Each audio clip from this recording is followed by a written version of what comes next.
Tonight at 6, a lot of rain on radar, and that's having an impact on our evening commute. Thanks for inviting us in. Angela's tracking how long it will rain tonight. The heaviest will fall between now and at least midnight, but still a few showers around tomorrow. So the rain having a real impact, especially for the evening drive. And if you are running around this evening, you'll need the umbrella, the rain gear, and maybe a little extra time. The roads are wet. That's the impact. And one thing you can do in your neighborhood is make sure those drains are clear of any leaves. When we get the rain this heavy, it can quickly lead to some lowland flooding if those drains are blocked. And speaking of heavy rain, we can see it all across central Indiana. Future Track 13 shows the heavy rain in place now. When you join us at 11, I will still be tracking the heavy rain, not forecast to end until shortly after midnight. But what's left behind during the day tomorrow, more clouds and additional showers.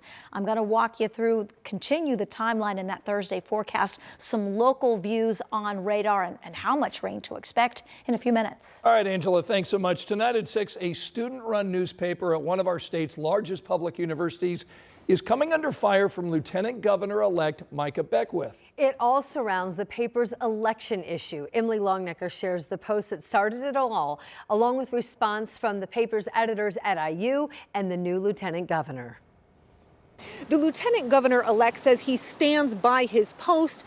One of the paper's co-editors says the paper stands by its front page. This is the cover of the Indiana Daily Student, Indiana University's student-run newspaper. In a post on X, Indiana's new lieutenant governor called it, quote, elite leftist propaganda. The cover shows the profile of President-elect Donald Trump. Woven into his image are quotes from former cabinet members and advisors. All of those quotes are critical. His resounding victory in Tuesday's election, despite the fact that he had so many detractors, including former members of his cabinet officials, demonstrates his resilience with the American people. 72 million people decided that they wanted him to be the next president of the United States. The co-editor of the Indiana Daily Student says the design was to show President-elect Trump's victory despite such criticism. So we felt that something visually striking like that would demonstrate just how divisive this thing was. Half the country, a lot of them are devastated. The other half, many of them feel very vindicated by this, feel like their voice is being reflected by the president. Indiana's new lieutenant governor saw it differently. He made this post on X, saying the cover was, quote, why most of America looks at higher education indoctrination centers like IU as a complete joke and waste of money. Beckwith went on to say, quote, this type of elitist leftist propaganda needs to stop, or we will be happy to stop it for them. The paper's co-editor says the Indiana Daily Student welcomes criticism of what the paper publishes because it creates dialogue. She does have concerns, though, about part of Beckwith's post. The tail end of his tweet kind of suggests that he would use his position as lieutenant governor to control what we publish in the future. That was deeply concerning to us. In response to an email asking about his post on X, the lieutenant governor-elect said in a statement, quote, there were 2 assassination attempts on President Trump's life due to inflammatory language and illustrations like what the Indiana Daily Student published. While I support their practice of freedom of speech, it appears from their publication that they don't know that our country is a republic. I will work to make sure our state tax dollars are wisely used and that this type of woke propaganda receives no taxpayer support directly or indirectly. The paper's co-editor says the paper is funded by ad revenues and events and that they also pay a tax to IU for the building space they use. A university spokesperson says the newspaper is editorially independent of the university. We also reached out to Governor-elect Braun's office for comment. They had no comment. Emily Longnecker, 13 News. Tonight, Hamilton Heights High School is mourning the loss of their beloved principal. Jared Mason passed away suddenly Tuesday after a week-long hospital stay. The 48-year-old led Hamilton Heights for more than a decade. He grew up in Arcadia. School leaders say he was the Huskies' biggest fan. Mason is survived by a wife and 3 children, plus a legacy of learning and love for kids that impacted thousands of students. He was so considerate and honest, and so he was an amazing guy. They always knew he was going to be fair. They always knew he'd be firm, but they always knew that he'd love them no matter what. Hamilton Heights has another e-learning day tomorrow with counselors available in the school's media center. Tonight at 6, we're learning what led to the arrest of a student at Ben Davis High School. In court documents, IMPD says they were tracking the teen's social media after getting arrested for dangerous gun possession. That's when an investigator said they saw the teen posting more images of him with guns and got a search warrant. Tonight, IMPD is telling us they discovered the gun in the teen's room while he was not home. Then on Monday, school police took the teen into custody. He was then taken to the juvenile detention center.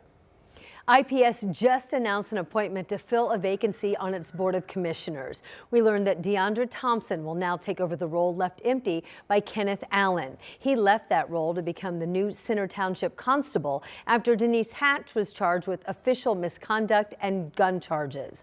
The board will appoint and vote to appoint Thompson to that position at a meeting that is now scheduled for next week. Big news from the Colts today. Anthony Richardson has once again been named the starting quarterback. This comes after Richardson was benched just 2 weeks ago. At that time, we were told it was for the rest of the season. What happened? Well, Dom joins us now in studio right now. Yeah, Dom, we've been talking about this all day. So what changed from where we were 14 days ago? Attention to detail. That's what Shane Steichen really hammered home this afternoon. Anthony Richardson's daily grind, daily discipline habits had to be at a higher level and consistently at a higher level than they were. Steichen said he was in constant communication with AR over the course of the past 2 weeks. He reiterated that this franchise never lost faith in Richardson's ability to be the quarterback of this team for a long, long time. He just needed to be more consistent in his work habits. Richardson said today he understood all of it. He said he's thankful that he did go through this adversity because it showed him what he's made of. To me, he looked like a guy who was humbled by this experience, and he even said he understands the magnitude of this position. And more importantly, what goes into being a good leader, that would be sacrifice and consistency. And those are the two things he really said he focused on for the past 2 weeks. Look, this team's in the midst of a 3-game losing streak. Okay, we're going to see if this means wins in the near future. Dave Calabro has much more on this as he goes inside the huddle with DeForest Buckner, so stay tuned for that. But interesting throughout the day, just hearing from Shane Steichen and Anthony Richardson. Seems like they're on the same page. It seems like he's learned his lesson, but we'll see if that translates to wins on the field. I think that's the big thing here. Will all this work? All right, that's a good question. I guess we'll find out come game time. Thanks so much, Dom. Also in sports today, we learned that a big professional golf event is coming here to the club at Chatham Hills. That's located to the north in Hamilton County, and it's arriving next summer. Live Golf bringing some of the top players in the world here to Westfield. Rich Nye has the details for this date and the event. Live Golf is a global league, separate from and somewhat a rival to the PGA. Live Golf has attracted some of golf's best players with big contracts.